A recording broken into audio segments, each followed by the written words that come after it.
The N90 Hilux, it brings more than just a visual update. With the front end suspension being completely different, our engineers have developed a kit which enhances this vehicle. Here's what you need to know.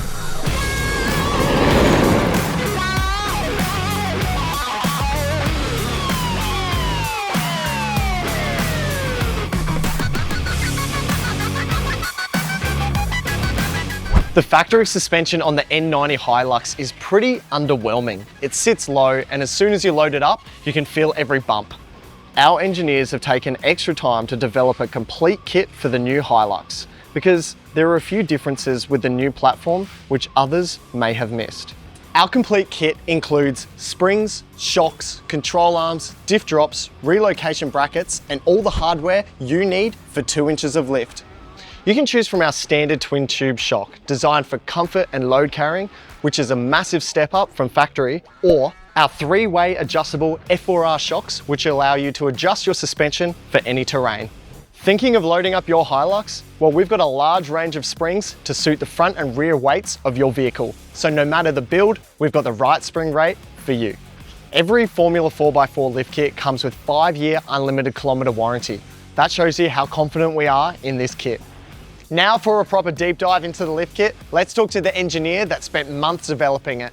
Well, the big elephant in the room, what are your thoughts on the front end of the new Hilux? Does it remind you of a Haval? Do you like the grille though? I feel like it's a big talking point. That's what you meant. Yeah. I was like, it looks like suspension. What No. are you talking about, brother? No. You were designing this kit. Was the N80 kit able just to fit straight into the N90? No, so there's quite a few differences in this car. The main issue is actually this crossmember here. So they actually changed, to electric power steering. Basically here forward on the car is different, like different front end, all that stuff. That's the visual, but like mechanically they went to electric power steering. You can see the rack in there that bolts to this crossmember. That crossmember didn't used to be there, it used to be in a different spot. So because of that, it changed things like the sway bar mounting. So the sway bar used to mount on a flat plate up there. Now it has this 90-degree, more like the cruisers and stuff like that. Yep. Obviously that meant that part of the kit didn't fit. Still need to move the sway bar out of the way to clear bigger shock bodies and stuff like that, and use bigger seats. The top cap is also different. They're a 4-stud instead of the traditional 3-stud. On the F4Rs in particular, the canister used to mount straight up here off the sway bar mount. That obviously doesn't work anymore. We went to a different spot, so it's nice and tucked up out of the way there. There's pretty much no way, if you're hitting that with your wheel, you're hitting the chassis. You're in a bit of strife you got bigger problems if you're hitting that. Definitely. Something that took me a bit of time with this one, if you pull a standard N90 strut out of a car, it has quite a bow in it, which is okay for the standard vehicle. You're not really coming into any limitations there. Yeah. But when we're trying to maximize droop and stuff like that, if you put it in and it's got a big bow in it, like that 5 or 10 mil is the difference between getting an extra 10 mil of droop out of your shock.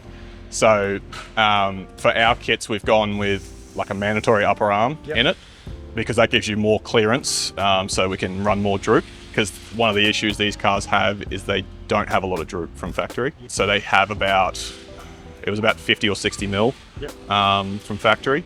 So basically that means once you lift the car 50 mil, you're left with no droop. Like it directly minuses from your droop travel. And how would that ride then if you've got no droop? It would ride terrible. Like if you're sitting in there, it's constantly just going to be topping out the shock, and you're just going to feel just topping it out.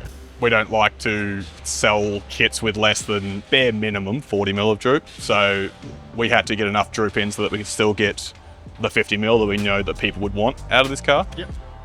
So that's why we've gone with the upper arm, so that we can get every bit that we can out of it. And then these F4Rs are a bit longer again. So these F4Rs, they also need to use our new diff drop that we put in here. Why is that? Because the CV angle was then your next limitation. Ah, right. So the CVs weren't very happy at the droop. So these F4R kits are going to be coming with upper arm and the diff drop in them, because you just need it. Yeah. And that complements all as one kit, so you get your best wheel alignment, longest droop, and then also you're fixing up your CV angles. Yeah, so basically it's just, we sell these parts anyway. So I was like, I know people that are buying, especially these higher range kits, they're probably going to want the best you can have. So like, we've decided to just maximize it all, throw the diff drop in, throw it all in, you know, just get it all in there together. So it's really just a one kit solution, basically, so to all your issues. And then, you know, for the people that don't need the everything package, the other ones are cheaper. So like, you know, like the next one down, your formula kit is going to have, it'll still need the upper arm. Yep. But the diff drop will be optional. Okay, right, yeah. Like the diff drop will still be good, it'll still make your CVs happier, but it's not gonna be mandatory, like, because it is a slightly shorter shot. Yeah, right, okay, that makes sense.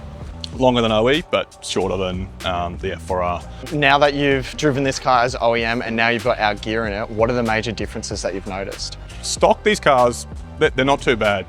Compared to the standard N90, when it first came out, it had a lot of issues.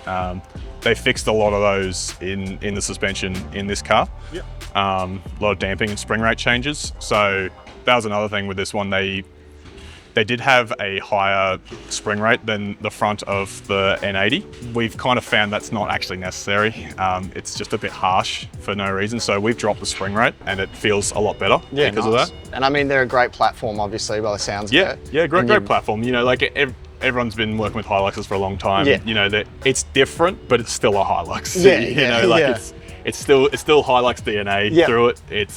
But it's just like got some differences, so you can't just bang the old stuff straight in. Instead of going down that route and rushing into the market, we wanted to do it properly and you know, really get what into the market what we think it needs. You know, this is going to be a very high selling car, so might as well take a little bit longer, do it properly. Yeah, absolutely. You know, really get it just nailed. Now, moving on to the rear end, was there many differences between the N80 and the N90? So there was some updates in the rear leaf, OE versus OE, because the N80s typically had a very strange rear leaf setup when they first came out. They basically updated the rear leaf design, and they did have some different valving to suit that rear leaf design. That did greatly improve the rear ride quality of these, OE versus OE. Yeah. Us and everyone else that drove an N80 back in the day realised that the N80 needed a different leaf pack design, so physically it all carries over in the rear end here. So the shocks, the springs, the shackles, all of that can carry over from the previous car. And then we've got a fair few spring rates as well for the Hiluxes then. Same offering that we had in the N80s. Yep. There's basically, you know, low, medium, high. Yep. So it's versatile. Then some even like extra heavy duties that we've got. Yeah, great. In the catalog and stuff like that. Good. When you're looking at the kit in the rear, what's the best setup you can go? You get your F4Rs, rear leaf springs, and then are there extended brake lines? Are there anything else? You don't need extended brake lines. The kit comes with these little poly pieces that basically extend the mounting, so it gives you that extra, you know, 10, 20 mil, get some slack to the brake lines, so you can get that extra little bit of droop out of it. Yeah, cool. And how does it drive now that you've upgraded the kit in the rear? It drives good. So like, again, with these F4Rs in it, because you can go from full soft, which this is currently set to, and you can ramp it all the way up. Yep. You know, like there's a very good amount of adjustability in these shocks. Yep. And then, you know, in the standard shocks, they're valved to suit the spring rate, so that works well as a budget option. Obviously, adjustable shocks are going to be better, but you know, you pay more. Yeah, so absolutely. On road, the front end of this car feels awesome with the Formula 4x4 lift kit installed. The car drives straight, I've got better steering response, and I know when I hit a pothole, I'm not going to smack my head on the roof. Our engineers have taken the time to design a complete kit that enhances the Hilux. All of our components have been engineered to work together. The car hasn't been lifted just for the sake of it. Now, getting off-road, this is where the suspension really comes alive. There's a fair few corrugations here and it is eating them up. And to be honest, it's pretty comfortable considering the conditions, but that could be a test of me actually softening up the suspension with the F4Rs before coming off-road. I think another great thing is the 2-inch lift means that we've got a fair bit more clearance and we know we're definitely not going to belly out on anything. This Hilux has a fair bit of weight in the rear, and that's why we've paired it with the correct leaf spring to control the weight. Most importantly, no matter how much weight you have in your rear end, we have the correct leaf spring to suit your build. The easiest way to find the right kit is to head to the Fulcrum website, plug in your info, and at checkout, just select Click and Fit to book an installation at your nearest workshop. The brand new Toyota Hilux, what a car. And it's even better with an expertly engineered Formula 4x4 lift kit paired with the Super Pro upper control arms for 2 inches of lift, more flex, more traction, more comfort, and it's all wrapped in one sweet package.